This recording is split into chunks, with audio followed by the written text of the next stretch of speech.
اليوم 22 من شهر باب المبارك. النور يشرق في قلوبكم، فليضئ نورك في قلبي يا رب يسوع، فيبدد كل ظلام.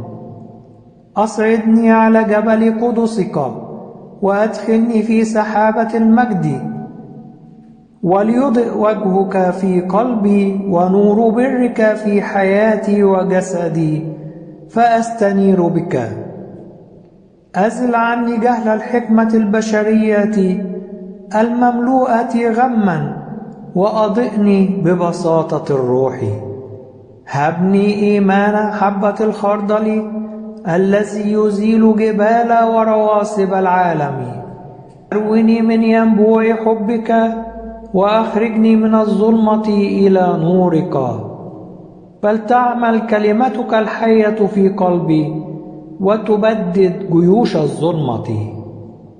ربي يسوع، نورك يضيء في الظلمة، ويغلبها ويطردها ويبددها. فبدد ظلمة أفكاري وقلبي وحياتي يا محب البشر، ولك كل المجد إلى الأبد. آمين.